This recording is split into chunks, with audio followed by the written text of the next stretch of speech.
Lucas 8:26, amém?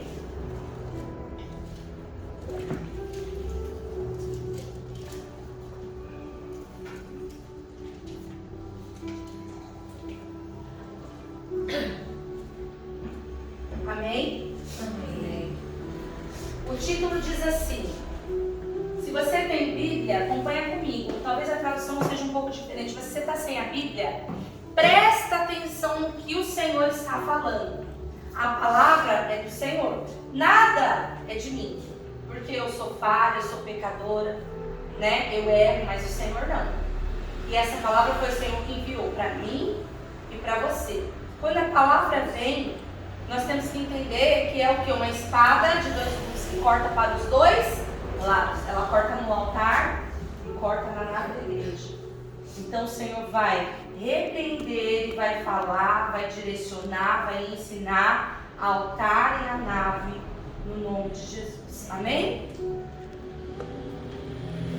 Lucas capítulo 8, versículo 26, que diz assim: Então rumaram para a terra dos Gerazenos, que fica de frente para a Galiléia. Logo que Jesus desembarcou, veio da cidade ao seu encontro um homem possuído de demônios, que havia muito, não se vestia nem habitava em casa alguma, porém vivia nos túmulos. Quando ele viu Jesus, prostrou-se diante dele, dizendo com voz forte: O que você quer comigo? Jesus, Filho do Deus Altíssimo, peço-lhe que não me atormente. Porque Jesus havia ordenado ao espírito imundo que saísse do homem, pois muitas vezes se havia apoderado dele, e embora procurassem conservá-lo, preso em cadeias e correntes, despedaçava tudo e era impedido pelo demônio para o deserto. E Jesus perguntou a ele: Qual é o seu nome? E ele respondeu: Legião. Isso porque muitos demônios tinham entrado nele, ou seja, ele não tinha um demônio apenas, ele tinha uma legião de demônios, eram muitos demônios. E estes pediram a Jesus que não os mandassem para o abismo. Os próprios demônios pediram para que Jesus não expulsasse ele, não mandasse eles embora daquela vida.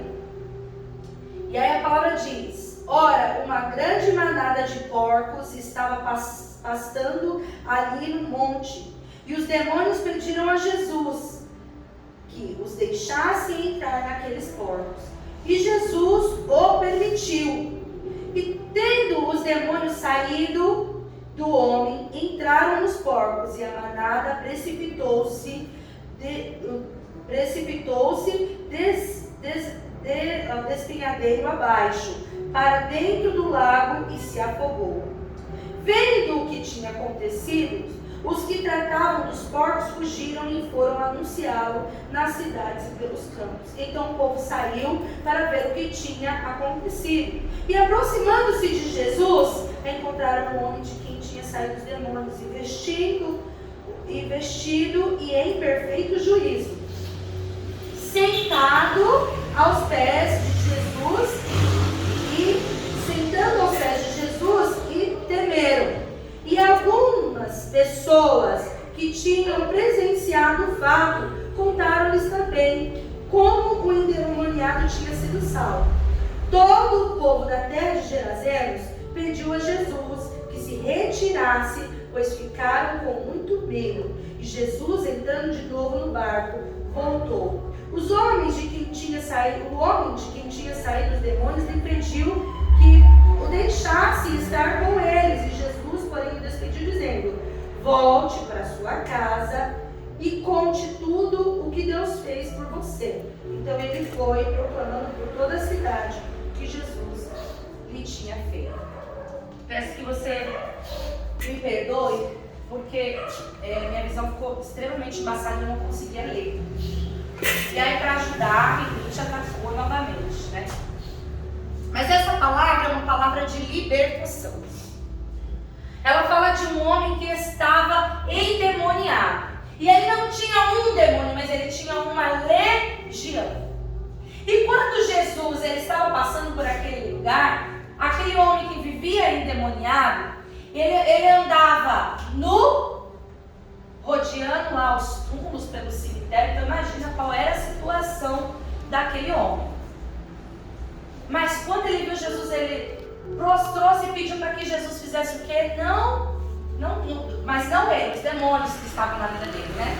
Ele pediu para que, não precisa que a gente saia daqui, não permita que a gente saia daqui, não nos expulse. Eles não queriam sair dali, da vida daquele homem.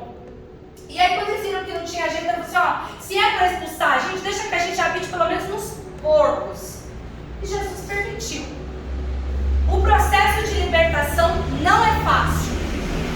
E aí a palavra diz que quando o Senhor expulsou aquela legião de demônios, eles foram para aquela manada de porcos, aquele monte de porcos, não eram poucos, eram muitos. E eles se precipitaram e morreram afogados. Ali era o processo de libertação.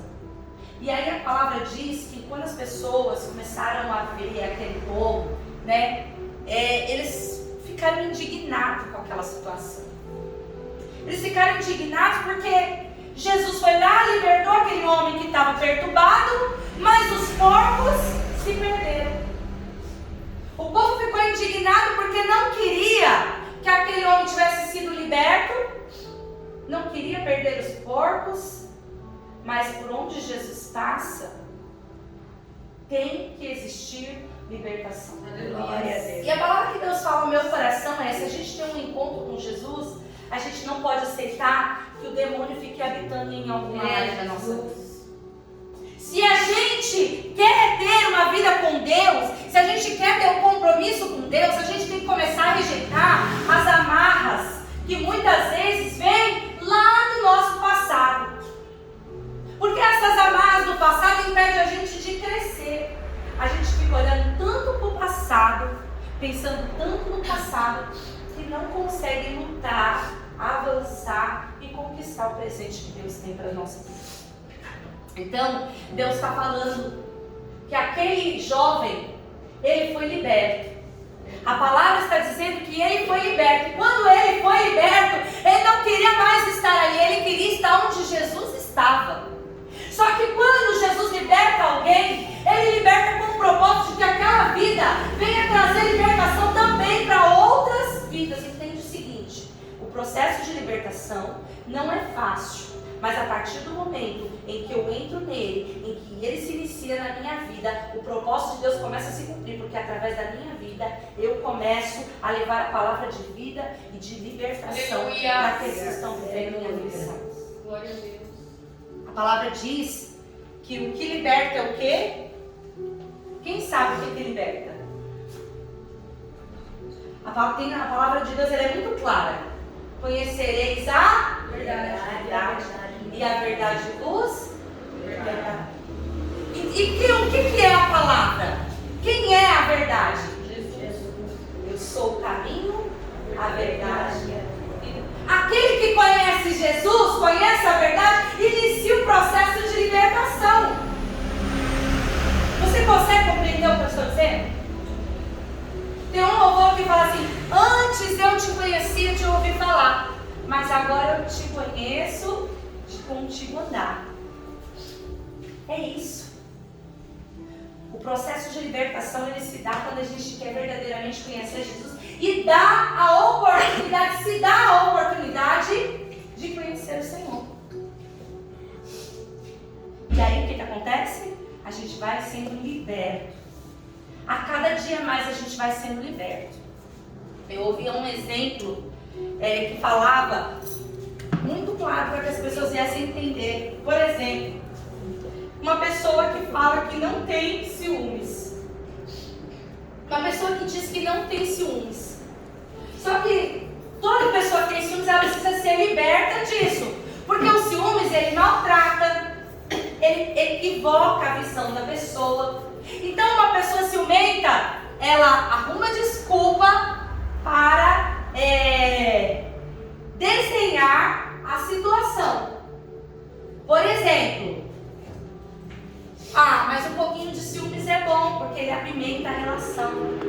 Isso é uma desculpa de uma pessoa que não quer ser liberta de um sentimento que impede ela de viver plenamente para aquilo que Deus tem para ela. Um outro exemplo de ciúmes, quem pode me dar um outro exemplo? Eu sou ciumento porque ele já me deu motivo.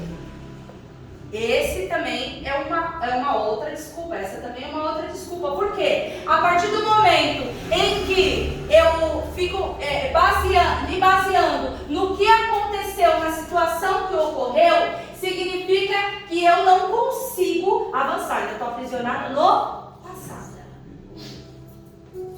Eu dei 2 exemplos, mas assim, são vários. Existe um monte de exemplos. Eu exemplifiquei uma situação de ciúmes, mas existe um monte de outra coisa. Por exemplo, uma pessoa que está de regime. Ela está de regime, aí inicia o regime, está firme e forte, mas de repente um belo dia tem uma festa, e aí a pessoa fala assim, quer saber? Vou comer de tudo. Aí come de tudo. No outro dia fala, quer saber? Eu já quebrei o regime mesmo, hoje eu vou comer de novo. E aí volta aquela rotina. Novamente, porque vive na desculpa, aprisionar aquela situação. Esses são exemplos que a gente tem que tomar para a nossa vida. Quantas situações que a gente está dando desculpa para continuar aprisionado no passado. Se a gente tivesse que viver no passado, o Senhor não nos presenteava com presente. Nos daria uma chance de um futuro. Mas tem muita gente que vive ali, no passado. E o Senhor quer o quê? Que a gente entenda a palavra e viva o presente de Deus.